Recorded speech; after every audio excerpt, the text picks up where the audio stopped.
नमस्कार, स्वागत है आपका गोदान के 28वें भाग में। तो चलिए शुरू करते हैं। मिस्टर खन्ना को मजदूरों की यह हड़ताल बिल्कुल बेजा मालूम होती थी। उन्होंने हमेशा जनता के साथ मिले रहने की कोशिश की थी।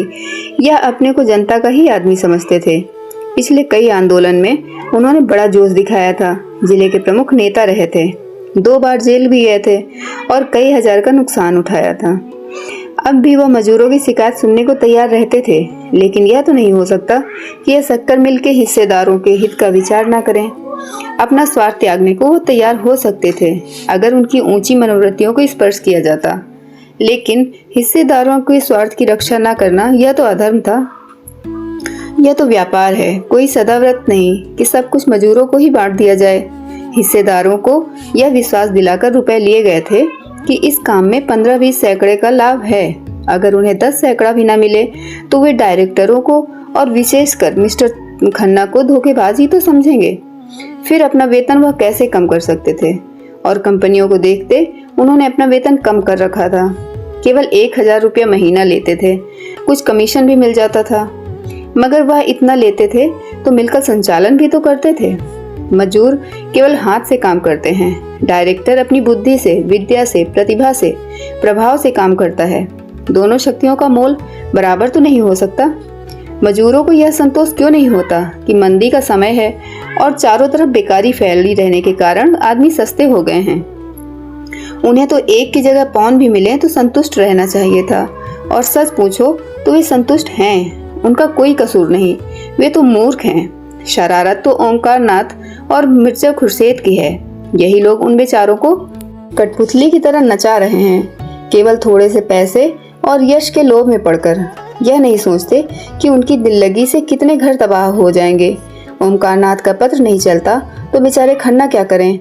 और आज उनके पत्र को 1 लाख ग्राहक हो जाएं और उससे उन्हें 5 लाख का लाभ होने लगे तो क्या यह केवल अपने गुजारे भर को लेकर शेष कार्यकर्ताओं को बांट दें? कहाँ की बात। और वह त्यागी मिर्जा खुर्शीद भी तो एक दिन लखपति थे, हजारों मजदूर उनके नौकर थे। तो क्या वह अपने गुजारे भर को लेकर सब कुछ मजदूरों को ही बांट देते थे? वह उसी गुजारे की रकम में यूरोपियन छोकरियों के साथ बिहार करते थे, बड़े बड़े अफसरों के साथ दावतें उड़ाते थे, हजारों रुपए महीने की शराब पी जाते थे और हर साल फ्रांस और स्विट्जरलैंड की सैर करते थे। आज मजदूरों की दशा पर उनका कलेजा फटता है।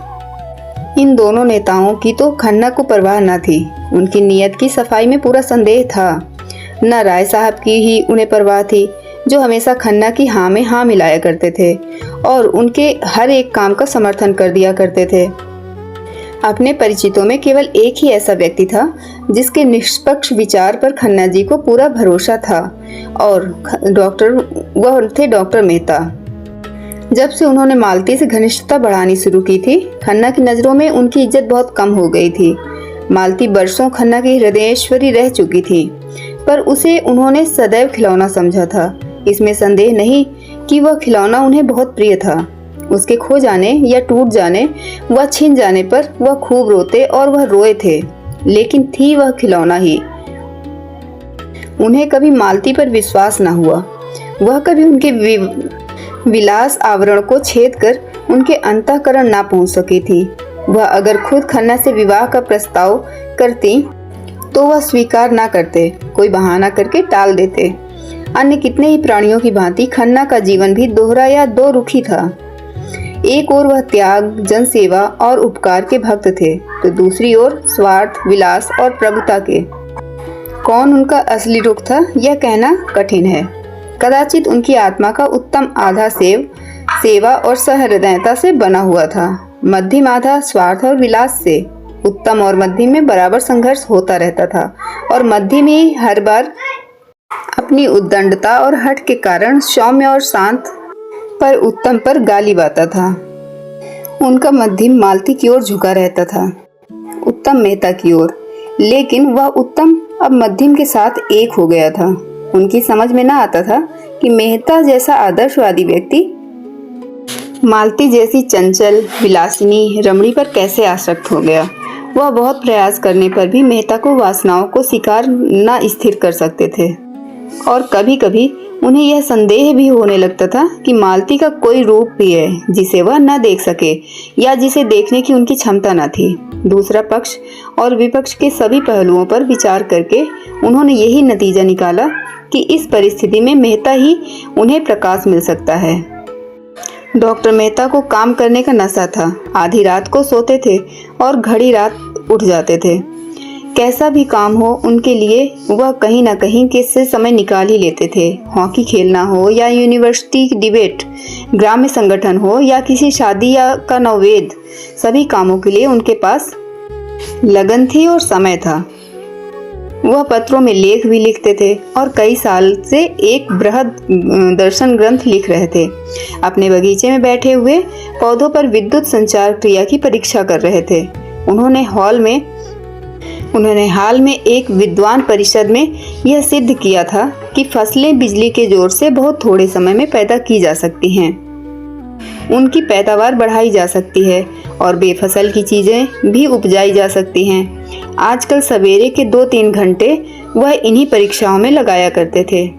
मिस्टर खन्ना की कथा सुनकर उन्होंने कठोर मुद्रा से उनकी ओर देखकर कहा, क्या यह जरूरी था कि ड्यूटी लग जाने से मजदूरों को वेतन घटा दिया जाए? आपको सरकार से शिकायत करनी चाहिए थी। अगर सरकार ने नहीं सुना तो उसका दंड मजदूरों को क्यों दिया जाए? क्या आपका विचार है कि मजदूरों को इतनी ही मजदूरी दी जाए जितनी मजदूरी दी जाती है, कि उसमें चौथाई कम कर देने से मजदूरों को कष्ट नहीं होगा? आपको मजदूर बिल में रहते हैं। आपके मजदूर बिलों में रहते हैं, गंदे बदबूदार बिलों में, जहां आप 1 मिनट भी रह जाएं तो आपको कैद हो जाए। कपड़े जो पहनते हैं उनसे आप अपने जूते भी ना पोंछेंगे। खाना जो वो खाते हैं वह आपका कुत्ता भी ना खाएगा। मैंने उनके जीवन में भाग लिया है। अब आप उनकी रोटियां छीनकर अपने हिस्सेदारों का पेट भरना चाहते हैं? खन्ना ने अधीर होकर कहा, लेकिन हमारे सभी हिस्सेदार तो धनी नहीं हैं। कितनों ही ने अपना सर्वस्व इसी मिल को भेंट कर दिया है और इसके नफे के सिवा उनके जीवन का कोई आधार नहीं है। मेहता ने इसी भाव से जवाब दिया, जैसे इस दलील का इनकी नज़रों में कोई मूल्य नहीं है। जो आदमी किसी व्यापार में हिस्सा लेता है वह इतना दरिद्र नहीं होता कि इसमें नफे की ही को अपना जीवन का आधार समझे। हो सकता है कि नफा कम मिलने पर उसे अपना एक नौकर कम कर देना पड़े या उसके मक्खन और फलों का बिल कम हो जाए, लेकिन वह नंगा या भूखा ना रहेगा। जो अपनी जान खपाते हैं उनका हक उन लोगों से ज़्यादा है जो केवल रुपया लगाते हैं। यही बात पंडित ओमकारनाथ ने कही थी। मिर्जा खुर्शीद ने भी यही सलाह दी थी।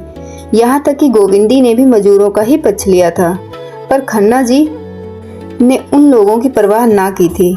लेकिन मेहता के मुंह से वही बात सुनकर वह प्रभावित हो गए। ओमकारनाथ को यह स्वार्थी समझते थे, मिर्जा खुर्शीद को गैर जिम्मेदार और गोविंदी को अयोग्य। मेहता की बात में चरित्र अध्ययन और सद्भावना की शक्ति थी। सहसा मेहता ने पूछा, आपने अपनी देवी जी से भी इस विषय में राय ली? खन्ना ने सकुचाते हुए कहा, हाँ पूछा था। उनकी क्या राय थी? वही जो आपकी है। मुझे यही आशा थी। और आप उस विदुषी को अयोग्य समझते हैं? उसी वक्त मालती आ पहुंची और खन्ना को देखकर बोली, अच्छा आप विराज रहे हैं। मैंने मेहता जी की आज दावत की है। सभी चीज़ें अपने हाथों से पकाई हैं। आपको भी न्योता देती हूँ। गोविंदी देवी से आपका यह अपराध क्षमा करा दूंगी। खन्ना को कुतूहल हुआ, अब मालती अपने हाथों से खाना पकाने लगी हैं? मालती वही मालती जो खुद कभी अपने जूते न पहनती थी, जो खुद कभी बिजली का बटन तक न दबाती थी। विलास और विनोद ही जिसका जीवन था। मुस्कुरा कर कहा, अगर आपने पकाया है तो जरूर खाऊंगा। मैं तो कभी सोच ही नहीं सकता था कि आप पाक कला में भी निपुण हैं। मालती निसंकोच भाव से बोली, इन्होंने मार मार कर वैद बना दिया। इनका हुक्म कैसे टाल सकती? पुरुष देवता ठहरे। खन्ना ने इस व्यंग का आनंद लेकर मेहता की ओर आंख मारते हुए कहा, पुरुष तो आपके लिए इतने सम्मान की वस्तु न थी। मालती झेपी, नहीं। इस संकोच का आशय समझकर जोश भरे स्वर में बोली, लेकिन अब हो गई हूँ, इसलिए कि मैंने पुरुषों का जो भी रूप अपने परिचितों की परिधि में देखा था उससे यह कहीं सुंदर हैं। पुरुष इतना सुंदर, इतना कोमल हृदय, मेहता ने मालती की ओर दीन भाव से देखा और बोला, नहीं मालती, मुझ पर दया करो, नहीं मैं यहाँ से भाग जाऊंगा। इन दिनों जो कोई मालती से मिलता वह उससे मेहता की तारीफों के पुल बांध देती, जैसे कोई नव दीक्षिता अपने नए विश्वासों का ढिंढोरा पीटते फिरे। सुरुचि का ध्यान भी उसे न रहता और बेचारे मेहता दिल में कट कर रह जाते थे। वह कड़ी जैसे पुल बांध और कड़वी आलोचना तो बड़े शौक से सुनते थे, लेकिन अपनी तारीफ सुनकर बेवकूफ बन जाते थे। मुंह जरा सा निकल आता था जैसे कोई फाप्ती छा गई हो। और मालती उन औरतों में ना थी जो भीतर रह सके, वह बाहर ही रह सकती थी, पहले भी और अब भी, व्यवहार में भी, विचार में भी। मन में कुछ रखना वह जानती ही ना थी। जैसे एक अच्छी साड़ी पाकर वह उसे पहनने के लिए अधीर हो जाती थी, उसी तरह मन में कोई सुंदर भाव आए तो वह उसे प्रकट किए बिना चैन न पाती थी। मालती ने और समीप आकर उनकी पीठ पर हाथ रखकर मानो उनकी रक्षा करते हुए कहा, अच्छा भागो नहीं, अब कुछ ना कहूँगी। मालूम होता है तुम्हें अपनी निंदा ज़्यादा पसंद है, तो निंदा ही सुनो। खन्ना जी या महाशय मुझ पर अपने प्रेम का जाल। शक्कर मिल की चिमनी यहाँ से साफ नजर आती थी। खन्ना ने उसकी तरफ देखा। वह चिमनी खन्ना के कीर्ति स्तंभ की भांति आकाश में सिर उठाए खड़ी थी। खन्ना की आंखों में अभिमान चमक उठा। इसी वक्त उन्हें मिल के दफ्तर में जाना था। वह डायरेक्टरों की एक अर्जेंट मीटिंग करनी ही होगी और इस परिस्थिति को उन्हें समझाना होगा और इस समस्या को हल करने का उपाय भी बतलाना होगा। मगर चिमनी के पास यह धुआं कहाँ से उठ रहा है? देखते देखते सारा आकाश बैलून की भांति धुएं से भर गया। सबों ने सशंक होकर उधर देखा। कहीं आग तो नहीं लग गई? आग ही मालूम होती है। सहसा सामने सड़क पर हजारों आदमी दौड़ते नजर आए। खन्ना ने खड़े होकर जोर से पूछा, तुम लोग कहाँ दौड़े जा रहे हो? एक आदमी ने रुक कर कहा, अजी शक्कर मिल में आग लग गई है, आप देख नहीं रहे हैं? खन्ना ने मेहता की ओर देखा और मेहता ने खन्ना की ओर। मालती दौड़ी हुई बंगले में गई और अपने जूते पहनकर आई। अफसोस और शिकायत करने का अवसर न था। किसी के मुंह से एक बात ना निकली। खतरे में हमारी चेतना अंतर्मुखी हो जाती है। खन्ना की कार खड़ी ही थी। तीनों आदमी घबराए हुए आकर बैठे और मिल की तरफ भागे। चौरस्ते पर पहुंचे तो देखा सारा शहर मिल की ओर उमड़ा आ रहा है। आग में आदमियों को खींचने का जादू है। कार आगे ना बढ़ सकी। मेहता ने पूछा, आग बीमा तो करा लिया था ना? खन्ना ने लंबी सांस खींचकर कहा, कहाँ भाई, अभी तो लिखा पढ़ी हो रही थी। क्या जानता था यह आफत आने वाली है। कार वहीं राम आश्रय छोड़ दी और तीनों आदमी भीड़ चीरते हुए मिल के सामने जा पहुंचे। देखा तो अग्नि का एक सागर आकाश में उमड़ रहा था। अग्नि की उन्मत्त लहरें एक पर एक दांत पीसती थी, जीभ लपलपाती थी, जैसे आकाश को भी निगल जाएंगी। उस अग्नि समुद्र के नीचे ऐसा धुआं छाया था मानो सावन की घटा कालिख में नहाकर नीचे उतर आई हो। उसके ऊपर जैसे आग का थरथराता हुआ उबलता हुआ हिमाचल खड़ा था। हाथे में लाखों आदमियों की भीड़ थी।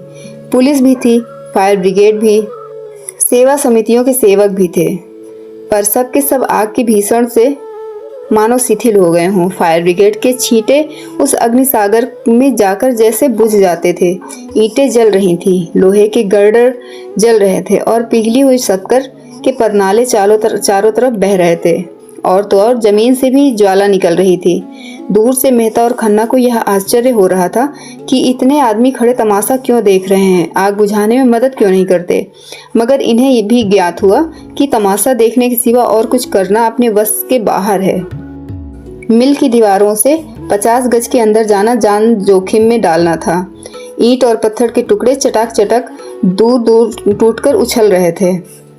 कभी कभी हवा का रुख इधर हो जाता था तो भगदड़ पड़ जाती थी।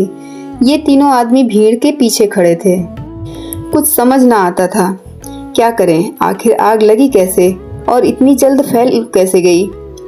क्या पहले किसी ने देखा ही नहीं या देखकर भी बुझाने का प्रयास ना किया? इस तरह के प्रश्न सभी के मन में उठ रहे थे।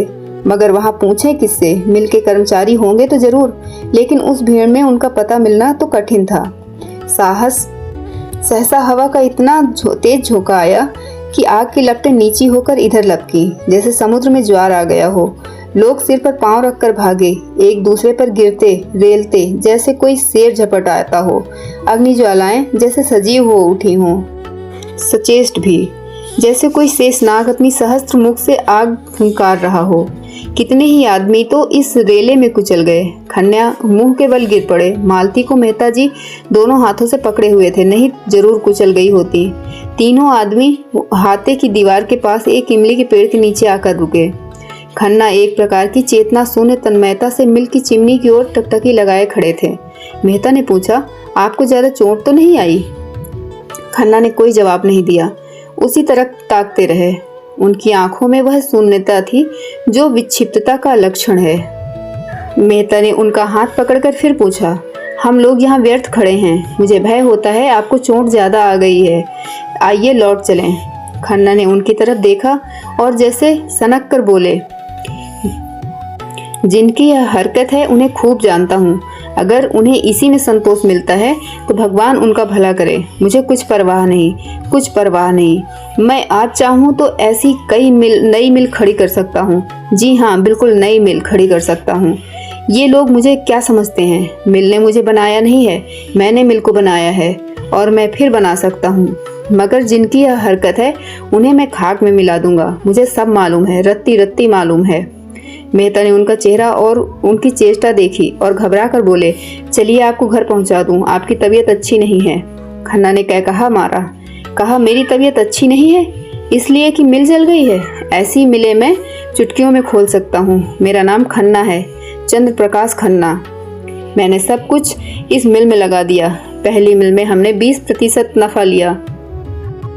मैंने प्रोत्साहित होकर नई मिल खोली, इसमें आधे रुपए मेरे हैं। मैंने बैंक से 2 लाख इस मिल में लगा दिए।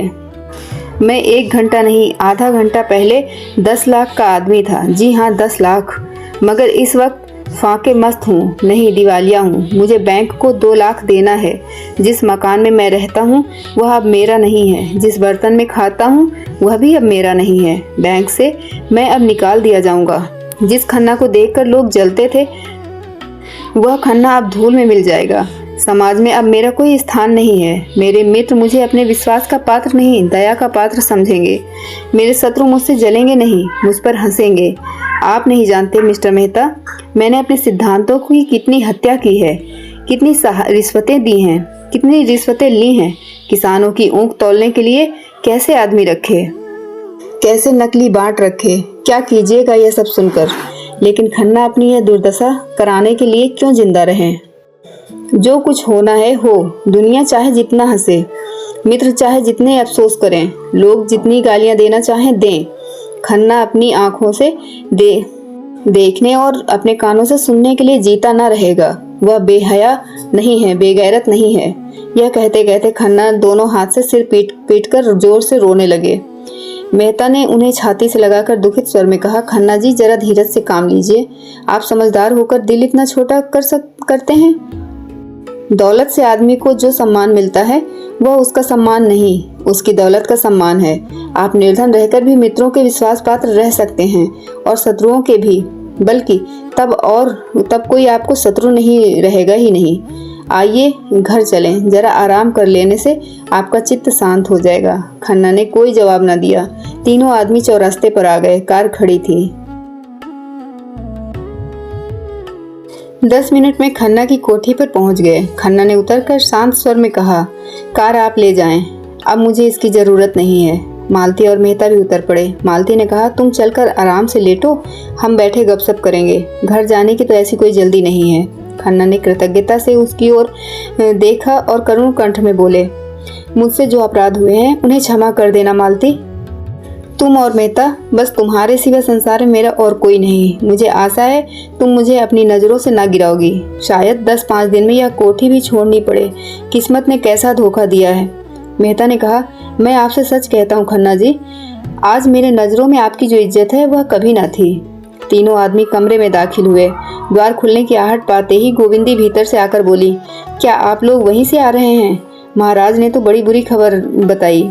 खन्ना के मन में ऐसा प्रबल न रुकने वाला तूफानी आवेश उठा कि गोविंदी के चरणों पर गिर पड़े और उसे आंसुओं से धो दिया। भारी गले से बोले, हाँ प्रिय, हम तबाह हो गए। उनकी निर्जीव निराश आहत आत्मा सांत्वना के लिए विकल हो रही थी, सच्ची स्नेह में डूबी हुई सांत्वना के लिए। उस रोगी की भांति जो जीवन सूत्र छीण हो जाने पर भी वैद्य के मुख की ओर बड़ी आशा भरे आंखों से ताक रहा हो। वही गोविंदी जिस पर उन्होंने हमेशा जुल्म किया, जिसकी हमेशा अपमान किया, जिससे बेवफाई की, जिससे सदैव जीवन का भार समझा, जिसकी मृत्यु की सदैव कामना करते रहे, वही इस समय जैसे अंचल में आशीर्वाद, मंगल में और अभय लिए हुए उन पर बार रही थी। जैसे उन चरणों में ही उनके जीवन का स्वर्ग हो, जैसे वह उनके अभागे मस्तक पर हाथ रखकर ही उनकी प्राणहीन धमनियों में फिर से रक्त का संचार कर देंगी। मन की इस दुर्बल दशा में, घोर विपत्ति में, मानो उन्हें कंठ से लगा लेने के लिए खड़ी थी। नौका पर बैठते हुए जल विहार करते समय हम जिन चट्टानों को घातक समझते हैं और चाहते हैं कि कोई इन्हें खोद कर फेंक दे, उन्हीं से नौका टूट जाने पर हम चिमट जाते हैं।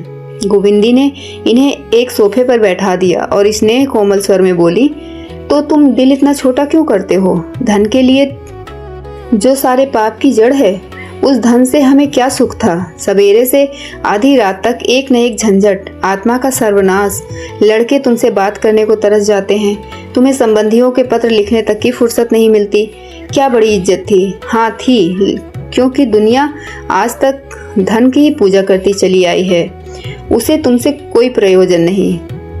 जब तक तुम्हारे पास लक्ष्मी है, तुम्हारे सम्मान सामने पूंछ हिलाएगी। कल उतनी ही भक्ति दूसरों के द्वार पर सिजदे करेगी, तुम्हारी तरफ ताकेगी भी नहीं। सत्य पुरुष धन के आगे सिर नहीं झुकाते, वह देखते हैं तुम क्या हो। अगर तुम में सच्चाई है, न्याय है, त्याग है, पुरुषार्थ है, तो वे तुम्हारी पूजा करेंगे। नहीं तुम्हें समाज का लुटेरा समझकर मुंह फेर लेंगे, बल्कि तुम्हारे दुश्मन हो जाएंगे। मैं गलत तो नहीं कहती मेहता जी? मेहता जी ने मानो स्वर्ग स्वप्न से चौंक कर कहा, गलत? आप वही कह रही हैं जो संसार के महान पुरुषों ने जीवन का सात्विक अनुभव करने के बाद कहा है। जीवन का सच्चा आधार यही है। गोविंदी ने मेहता को संबोधित करके कहा, धनी कौन होता है, इसका कोई विचार नहीं करता। वही जो अपने कौशल से दूसरों को बेवकूफ बना सकता है। खन्ना ने बात काट कर कहा, नहीं गोविंदी, धन कमाने के लिए अपने में संस्कार होने चाहिए। केवल कौशल से धन नहीं मिलता, इसके लिए भी त्याग और तपस्या करनी पड़ती है। शायद इतनी साधना में ईश्वर भी मिल जाए। हमारी सारी आत्मिक और बौद्धिक शारीरिक शक्तियों का सामंजस्य का नाम धन है। गोविंदी ने विपक्षी न बनकर मध्यस्थ भाव से कहा, मैं मानती हूँ कि धन के लिए थोड़ी तपस्या करनी पड़ती है, लेकिन फिर भी हमने उसे जीवन में कितने महत्व की वस्तु समझ रखा है, उतना महत्व उसमें नहीं है। मैं तो खुश हूँ कि तुम्हारे सिर से यह बोझ टला। अब तुम्हारे लड़के आदमी होंगे, स्वार्थ और अभिमान के पुतले नहीं। जीवन का सुख दूसरों को सुखी करने में है, उनको लूटने में नहीं। बुरा न मानना। अब तक तुम्हारे जीवन का अर्थ था आत्मसेवा, भोग और विलास। देव ने तुम्हें उस साधना से वंचित करके तुम्हें ज्यादा ऊंचे और पवित्र जीवन का रास्ता खोल दिया है। यह सिद्धि प्राप्त करने में अगर कुछ कष्ट भी हो तो उसका स्वागत करो। तुम इसे विपत्ति समझते ही क्यों हो? क्यों नहीं समझते? तुम्हें अन्याय से लड़ने का यह अवसर मिला है। मेरे विचार में तो पीड़ित होने से पीड़ित होना कहीं ज्यादा श्रेष्ठ है। धन खोकर अगर हम अपनी आत्मा को पा सके तो यह कोई महंगा सौदा नहीं है। न्याय के सैनिक बनकर लड़ने में जो गौरव है, जो उल्लास है, क्या उसे इतनी जल्दी भूल गए? गोविंदी के पीले सूखे हुए मुख पर तेजी की ऐसी चमक थी मानो उसमें कोई विलक्षण शक्ति आ गई हो, मानो उसकी सारी मूल साधना प्रगट हो उठी हो। मेहता उसकी ओर भक्तिपूर्ण नेत्रों से ताक रहे थे। खन्ना सिर झुकाए इसे देवी प्रेरणा समझने की चेष्टा कर रहे थे और मालती मन में लज्जित थी। गोविंदी के विचार इतने ऊंचे, उसका हृदय इतना विशाल और उसका जीवन इतना उज्जवल है। इस तरह 28वां भाग समाप्त होता है। अब आपसे मुलाकात होगी भाग 29 में। Thank you.